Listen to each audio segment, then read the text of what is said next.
Good afternoon, I'm Kelsey Muckle. And I'm Caden Charles. And this is the KES News. What's for lunch? For lunch tomorrow, we will have chicken and waffles, green beans, carrots, and pears. Mr. Butcher will now announce the classes that have perfect attendance today. Here are our classes that had perfect attendance today. In kindergarten, Miss Caldwell. In first grade, Miss Belknap and Miss Lee. In second grade, Miss Chandler.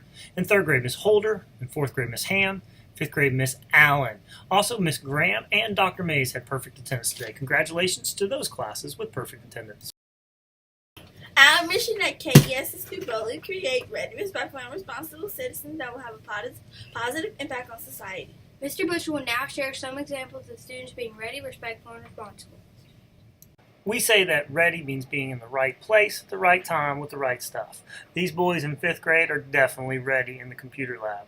They're in the right place in the computer lab at the right time when they're supposed to be in there with the right stuff, a good positive attitude and a smile. We say that respectful means treating others the way you want to be treated. These students in Miss Ballard's class are being respectful during a test. They're treating others the way they want to be treated, blocking their views so they're not distracting and being quiet as they test. Great job. We say that responsible means doing your job with a smile on your face and giving perfect effort. These 5th graders are definitely being responsible. They're doing their job, the grass drills. They do it with a smile on their face, and they're giving perfect effort. Great job.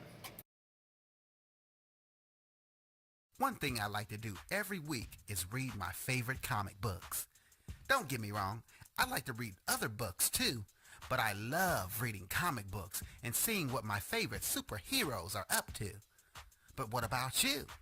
Do you like reading comic books? Maybe you like playing video games and you have to read what is on the screen to pass on to the next level. No, maybe you like going on the internet and playing games or talking with people. Well, whether you know it or not, you're reading. But what if you weren't allowed to read? I know that sounds like a silly question, but what if it were against the law for you to read? Well, in American history during slavery, African Americans were not allowed to read. It was against the law for slaves to read, or even have someone teach them how to read. This is where the next person in African American history I want to talk about stood up as a leader and an abolitionist. An abolitionist is someone who wanted slavery to be stopped, and they spoke out against people who used African Americans as slaves.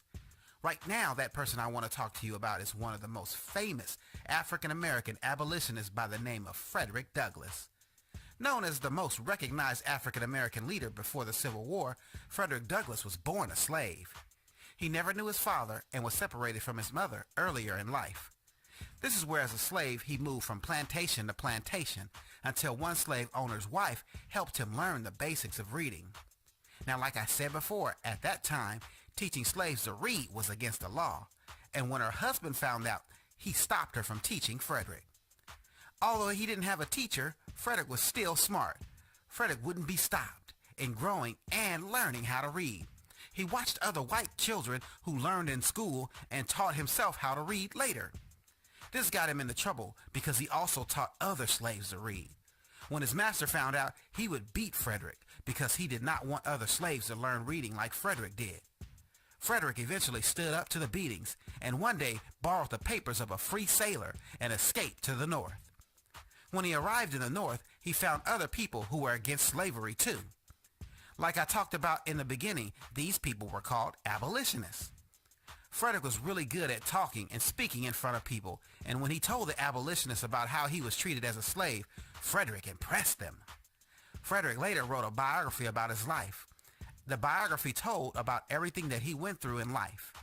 Many people read Frederick's biography, but this put him in danger because he was afraid that his master from the South would come to the North and capture him knowing he had escaped. This caused Frederick to escape to Britain.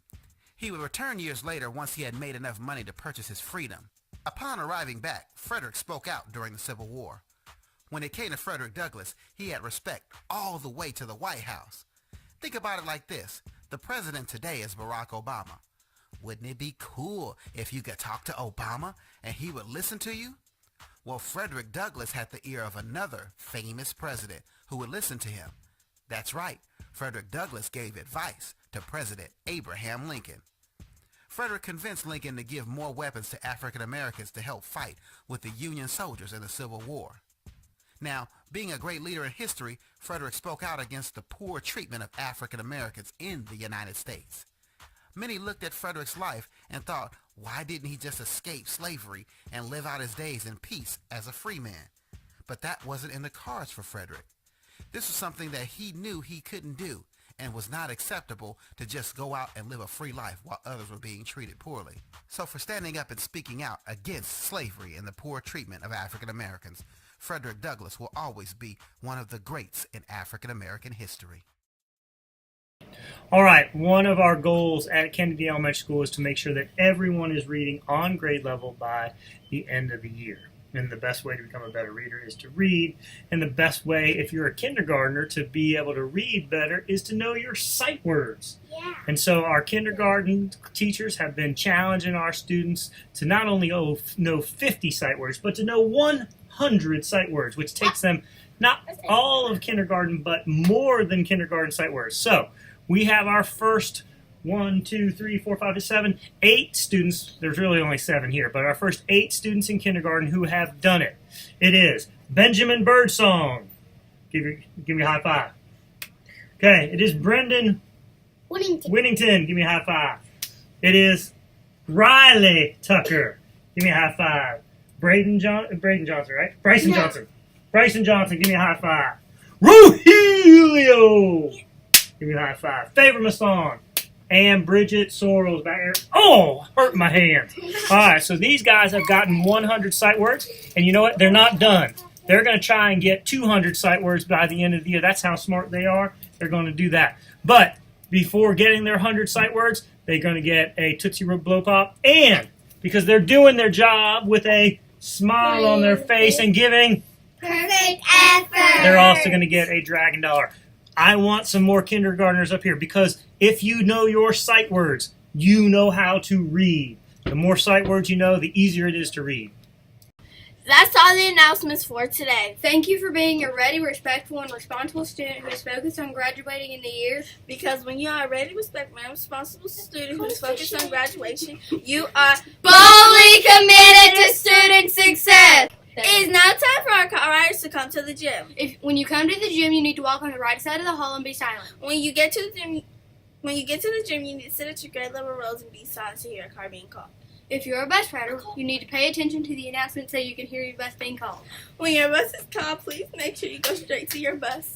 Please make sure you pay Attention attention so you don't miss your bus. For sure.